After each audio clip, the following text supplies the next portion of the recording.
In a world where confusion is strategically wielded as a product and fear is employed as a tactic, it becomes imperative to untangle the intricacies surrounding health, specifically the narrative around cholesterol and medications. Join me on this exploration where we delve into centuries-old beliefs, scientific definitions, and the often obscured truths about our bodies. Centuries ago, when lightning struck and a tree and the rain burned, people attributed it to the wrath of their gods, living in perpetual fear. Today, amidst policy, votes, popularity, and an avalanche of information, it's crucial to discern fact from fiction. Merriam-Webster defines science as the pursuit of knowledge through tested methods, emphasizing the importance of challenging rather than blindly trusting. In this era of information overload, skepticism becomes our compass, intuition our guide, and common sense our ally. The National Institutes of Health, NIH, elucidate that cholesterol is a vital substance, playing a role in hormone production, digestion, and cellular structure.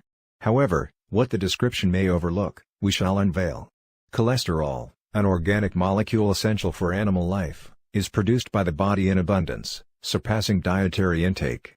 Contrary to popular belief, only a quarter of the cholesterol utilized by the body is derived from food. Its benefits extend beyond conventional understanding, influencing cell walls, nerve insulation, bile production, hormone synthesis, and even immune system support. Contrary to prevailing views, cholesterol levels serve as indicators of the body's need for repair. It acts as the thermometer, revealing the extent of inflammation and tissue damage. Attempting to lower cholesterol without understanding this context is akin to placing an ice cube on a thermostat in a hot room, counterproductive and misguided. Enter the statin drug, designed to lower cholesterol levels.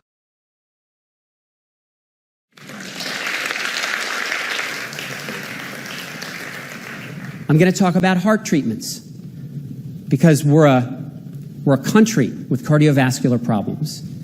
So let's talk about the heart treatments for a moment. Now remember, if there's a 1% difference on that little chart, that's a 1 in 100. So 100 people need to be treated in order for one person to benefit. If it's 50% of the population is benefited, then the number needed to treat is only 2. You only need to treat 2 people and one of them is benefited. So the number needed to treat for a number of heart treatments. You take 5 years of aspirin. This is one of our most common treatments to prevent a heart attack, stroke, and particularly to prevent death. You take that drug for 5 years straight, religiously, and there's a 1 in 100 chance it will save your life. 1 in 100. It's not bad, particularly since it's a fairly cheap treatment, particularly since there's very few side effects. There are some, they happen, but 1 in 100. Now how about statins? Statins are the miracle drug of modern medicine. They lower cholesterol, they're supposed to prevent heart attacks and death. This miracle, the number needed to treat, 100. 1 in 100 people, you take a 5 years worth of a statin every day religiously. You lower your cholesterol the best you can, and these are in the high-risk group. These are the people who have already had a heart attack. So they're at high risk for having another one. In that population, 1 in 100, you're going to save their life 5 years taking a statin. Now, what about if you're not high risk? What about if you haven't had a heart attack? If you take an aspirin or a statin and you're not high risk, well, you get this. No benefit at all. It doesn't save your life. It will not save your life. This is the number needed to treat. You can calculate this data very easily from huge systematic reviews. Hundreds of thousands of patients in randomized trials. You take an aspirin or a statin, and statins, 80% of the people in this country who are on a statin just have high cholesterol. They're not high risk. High cholesterol doesn't make you high risk. High risk is you've already had a heart attack, you've had a stroke, you're diabetic, you have high blood pressure and 4 other major risk factors. That's high risk. This is a low risk group, and 80% of the patients in this country who take a statin are on it without having that high risk profile. But it's guaranteed not to save their life, proven in randomized trials. How about this one? If you're having a heart attack, a major heart attack, you have a coronary stent put in to open that clogged artery that just clogged up during your heart attack, there's a 1 in 40 chance it's going to save your life. It could save your life. That's big. That's 1 in 40. Now, 39 out of 40, the stent wasn't going to be the arbiter of whether you lived or died. And most people will live, but some people will die, and 1 in 40 are saved by the stent. Now, in this country, we do about 1 million stents a year. 1 million stents a year, and 98% of them are not put in during heart attacks. So how about if it's not during a heart attack? Well, it turns out you put in a coronary stent any other time, there's no benefit. It doesn't protect against the next heart attack, and it doesn't save your life. It's the number needed to treat. It's infinite.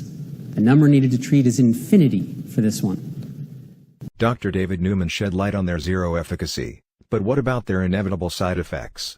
These synthesized chemicals, foreign to our bodies, carry consequences that cannot be ignored. Natural alternatives like red yeast rice, often chosen for its cholesterol-lowering properties, surprisingly mirror statin drug side effects. This revelation challenges the notion that lowering cholesterol is a panacea. Instead, it suggests that the body maintains a specific cholesterol level for reparative purposes. At KOSA Acupuncture, we've had the privilege of treating patients, including medical professionals. Many chose to discontinue blood pressure and cholesterol medications after understanding our approach. The journey to health demands skepticism, investigation, and a relentless pursuit of truth. Question the narrative, seek knowledge, and empower yourself to make informed choices in the labyrinth of medications. Join me as we unravel layers of misinformation, one revelation at a time, on this quest for truth in the intricate web of health. Stay informed, stay skeptical, and let truth be your guiding light.